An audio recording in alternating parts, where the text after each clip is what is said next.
boa noite, parabéns pela vitória. Deixa eu te fazer uma pergunta, você que já é da casa e há muito tempo e vem acompanhando esse elenco atual, com a saída de Souza principalmente e o trabalho dele, apesar da vitória, 3-1, quem não viu a partida diz, caramba, gols, né? O Sport sarou o que tinha problema de finalização. Mas o Sport produziu muitas jogadas, né, ofensivas e não concluiu, melhor dizendo. Como explica isso? Como é o treino? O que é que está faltando? É afobamento do elenco? Ou é uma fase? E você, tecnicamente, eu queria que você explicasse do meio para frente essa produção e não finalização. E como, por exemplo, eu sei que a característica dele é outra, mas o Lucas Lima, por exemplo, tem muita jogada de frente para o gol e ele evita o chute e coloca para o lado. Obrigado. Boa noite. É algo que a gente sempre conversou sobre isso, né? E são feitos treinos de finalização, né? A semana nossa foi dessa forma, para a gente terminar a jogada, mas ali dentro de campo é o jogador, ele toma uma decisão, ele sabe o momento de chutar, sabe o momento de passar, então às vezes é o jogador, ele tem o controle ali do jogo. De fora, às vezes é muito fácil, nós estamos lá de cima, eu estou falando porque eu fui atleta e eu entendo que às vezes lá de cima fica tudo muito claro, eu falo, poxa, olha aquele espaço, olha o espaço, dava para chutar, não dava, mas quando está lá embaixo no jogo, seu plano de visão é muito limitado, então eu acho que deve ser isso, mas o time treina a finalização, melhorou, vai melhorar mais ainda, vai trabalhar para que melhore mais ainda. Eu acho que hoje foi um jogo que a gente precisava nos vencer, importante, porque nós precisávamos entrar no G4. Sabemos que não fizemos um grande jogo, um jogo vistoso, mas fizemos um jogo que nos deu a vitória, e isso é o que importa, né? Vamos ver aquilo que foi feito de bom, o que foi feito de ruim durante a semana para trabalhar para a próxima partida. César, boa noite.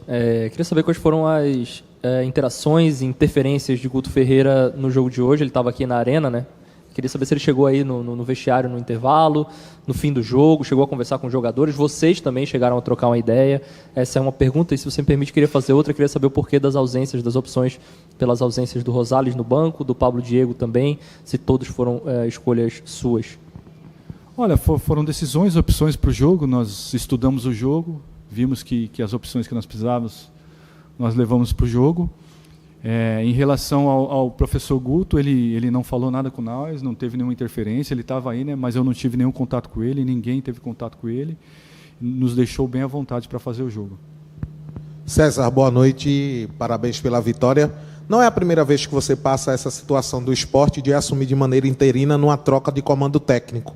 Mas isso eu gostaria de ouvir, que você passasse para a gente, até mesmo para o torcedor que fica curioso, como é que é preparar um time em meio a essa mudança, né? Foi rápido, né? O Mariano saiu pela manhã, à noite praticamente o Sport acertou com o Guto e anunciou no outro dia. Como é que foi preparar a equipe em meio a tudo isso para um jogo importante contra a Ponte, que poderia passar o Sport na tabela se vencesse? Gostaria que você trouxesse essa experiência para a gente. Olha, preparar o time é difícil, você querer fazer qualquer tipo de mudança, você tem que fazer o mínimo possível, ajustar alguns detalhes, né, que precisa. Nós da comissão, o pessoal do staff, a gente estuda o jogo, né, vê o que precisa melhorar e a gente tenta ajustar o mínimo possível, mexer o mínimo possível, até porque nesses momentos de troca, menos é mais, né? Se você tentar fazer algo diferente, acaba complicando o jogo. Às vezes o atleta está habituado a um estilo de jogo durante já 6 meses, você vai querer mudar alguma coisa, então não. A gente sempre procura manter o que vinha sendo feito para que o atleta vá confiante para o jogo, até para não ter nenhum problema. César, boa noite. Você tem experiência como atleta, você tem experiência no dia a dia do treino, como auxiliar da casa, treinou essa equipe para vencer hoje aqui. O que é que você pode passar para o torcedor, conhecendo tão bem como você conhece individualmente o elenco que tem o Sport, o dia a dia, o contato, o treinamento? O que é que você pode passar para o torcedor ficar otimista desse novo ciclo no comando técnico, da chegada do Guto, buscando o seu 5º acesso, mais um acesso com o Sport? O que é que pode casar o elenco atual com o trabalho que você já conhece do Guto Ferreira? Olha, que a torcida seja confiante, a torcida, né, seja otimista. Claro, a torcida está está num momento delicado, até pelos últimos 2 anos nossos, né? E também os últimos jogos, no último jogo, com o jogo praticamente ganha, acabamos tomando um gol. O torcedor é muita emoção, acaba às vezes saindo um pouco da razão. A gente entende, o torcedor, ele faz isso, ele vai, ele xinga, ele, né, fica, quando ganha, ele aplaude. A gente entende isso. E falar para o torcedor é lembrado dos trabalhos do Guto. O Guto é um excelente treinador, um treinador extremamente detalhista, né? E é um cara que conhece a Série B. Aqui em 2019 foi vice-campeão, então é um treinador que merece toda a confiança da torcida. César, boa noite, tudo bem? Aqui no fundo. Eu queria fazer uma pergunta específica, até porque você foi da posição, fez muito bem a função de zagueiro na tua época de atleta, sobre o momento do Alisson Cassiano. É um jogador que, nas últimas partidas, comete algumas falhas que acaba, de alguma maneira, complicando, talvez comprometendo o trabalho da equipe. E hoje, mais uma vez, ele pelo menos 2 lances, 3 lances, e ele ficou, inclusive, marcado pela torcida durante a partida.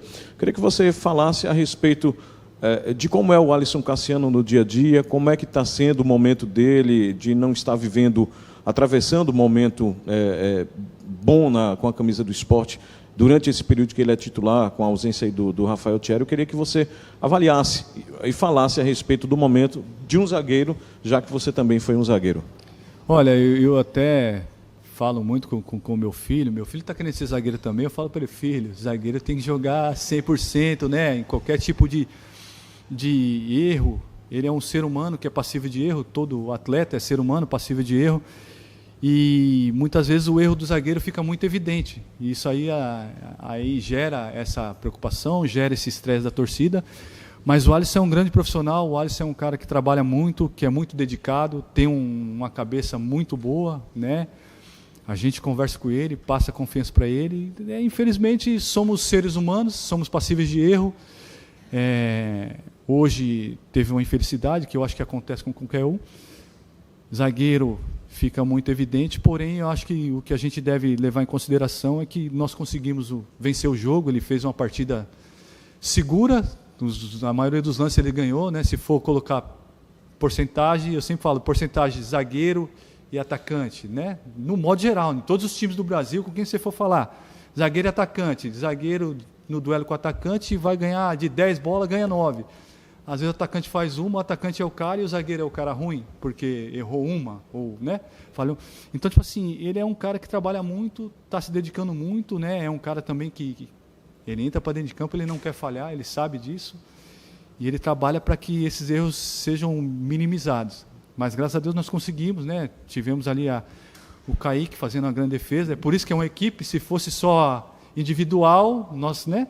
Então é uma equipe. A equipe às vezes serve para que, se um companheiro errou, a gente vai e cubra o erro do companheiro. Então o Alisson é um cara querido por todo mundo, trabalha muito, é um profissional extremamente dedicado, que eu com certeza, ele trabalhando, ele vai conseguir fazer grandes jogos e ajudar muito o esporte ainda. César, boa noite, parabéns pela vitória. Se me permite, eu gostaria que você falasse sobre um jogador específico, fizesse análise da estreia do Palácios, né? É um lateral direito que também pode atuar como zagueiro. Então, eu gostaria que você fizesse uma análise da estreia desse jogador e também falasse se, claro, vai ficar a critério do técnico Guto Ferreira, né, nas próximas partidas, mas se o Sport planeja utilizá-lo ele realmente como um lateral direito, ou se ele também pode fazer a função até mesmo de zagueiro, né, para estar disputando posição com o Cassiano, com o Castan e o Thierry quando voltar. Obrigado. Olha, ele é um jogador de extrema qualidade, um jogador polivalente, né, faz mais que uma função, isso é importante para a Série B. É um grande jogador, o Sport conseguiu contratar um grande jogador. Nós conversamos com ele tinha essa possibilidade de fazer a lateral direita, e ele fez, acho que o último jogo pelo Cruzeiro como lateral.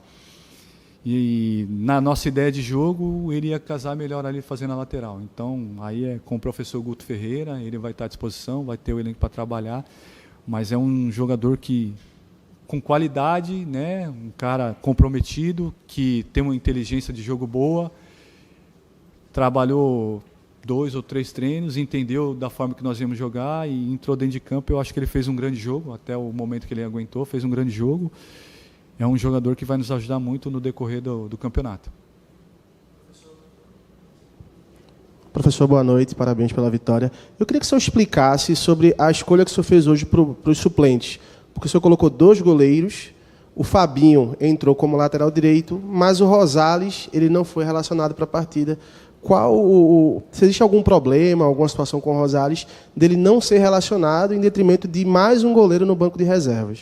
Olha, foi uma opção, nós conversamos sobre essa opção, até porque estava o Palácios, né, como lateral, e a gente resolveu levar um atleta que faz mais que uma função, que é o Fabinho. O Fabinho faz tanto volante como lateral, faz até zagueiro o Fabinho, então a gente resolveu por isso.